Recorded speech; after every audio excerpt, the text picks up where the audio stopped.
I'm Anastasia Chatzka, a fashion designer with over 20 years of experience and a sewing educator. And I'm really excited you're here to share another sewing adventure with me today.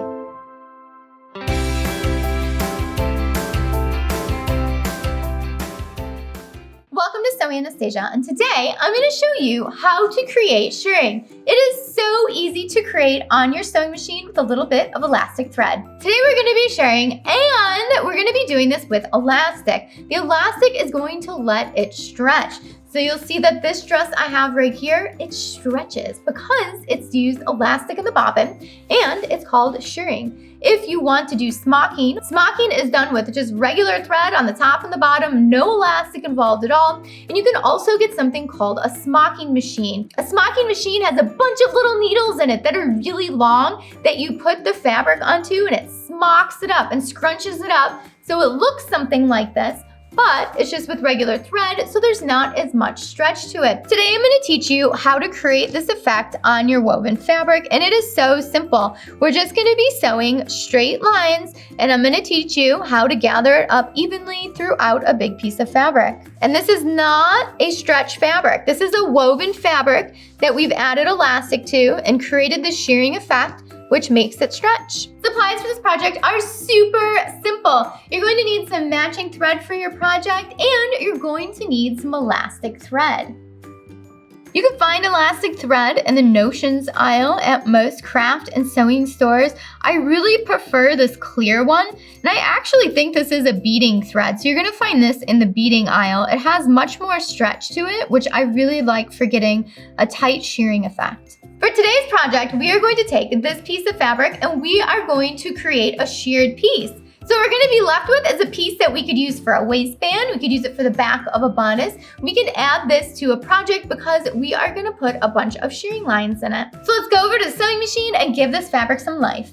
The first thing we need to do is take our elastic thread and wind it around our bobbin. Now when you're winding it around the bobbin, make sure you're not pulling it really tight. That will create some issues for you later. So just wind it at a regular tension. Okay, so we are just gonna take the elastic and just wind it around the bobbin. Remember, I am not pulling this. I am just winding it around.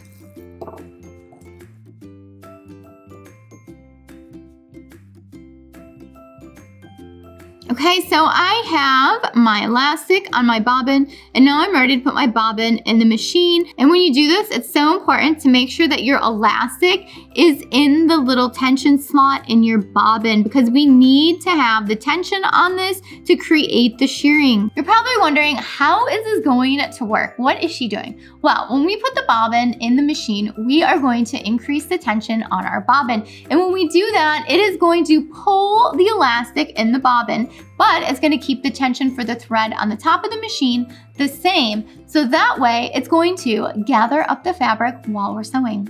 So it's gathering it up while we're sewing. And then when we create tons of rows, we're going to have this stretchy piece of fabric that's all gathered up called shirring. Okay, so we're putting the bobbin in. And now when we're putting it into the little tension slot, hold the bobbin and really pull that elastic and make sure it's in there. And now we're just going to put it on the normal little hooks. Now this could be different for your sewing machine, so just go ahead and put your bobbin in like you normally do. Now I want you to bring the elastic to the top. So hold your top thread with your hand, pull your hand wheel towards you, and it's going to catch the elastic on the bottom. And let's pull that up. I can see it down there, so I'm gonna grab a pin and just pull it towards me. And now I have the elastic on the top and I have the thread on the top.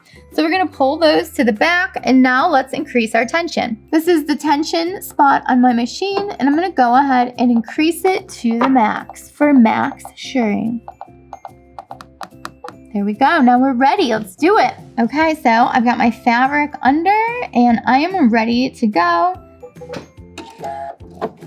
I like to do a back stitch to secure it. And now let's continue. Notice how it's already starting to gather it up.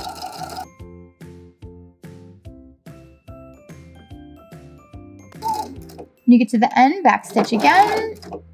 And then I like to lift up my foot and pull it out. I don't like using the cut button on this one because I don't want my elastic to disappear on me. So you can see how it has gathered up this flat piece of fabric. It is looking great. So now what we need to do is create a ton more straight lines. And this is gonna be so easy, just takes a little patience. Probably wondering, how do I make those lines straight on the piece of fabric? Well, you could chalk them all out, or you could use the guide on the plate of your machine. I'm gonna be using the guide on the plate of my machine to save some time. Otherwise, grab a ruler and some chalk, and you can make the distance between each stitching line whatever you would like. So here's the plate of my machine, and every time I go to make a new stitch, I'm gonna line up the stitching line with 3/4. I'm also going to put my laser guide over to 3/4 as well, so that way I can use this as a guide with my previous line of stitching that's here. Okay, we're ready to go. Don't forget the back stitch at the beginning and end of all your lines of stitches.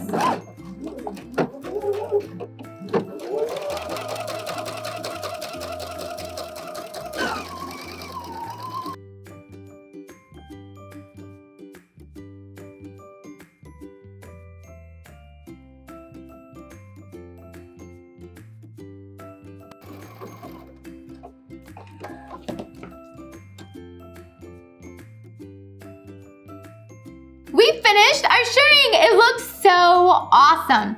Check out the back with the elastic and the front with the regular thread. Check it out. We are stretchy. And this is a plain woven satin fabric, and it now has these beautiful looking gathered lines in it, which we call shirring. Thanks so much for watching Sewing Anastasia today. If you have any questions or comments about shirring, let me know. Leave it down below and I'll get back with you as soon as I can. If you liked the video, make sure you give it a thumbs up and let me know what you thought about it down below.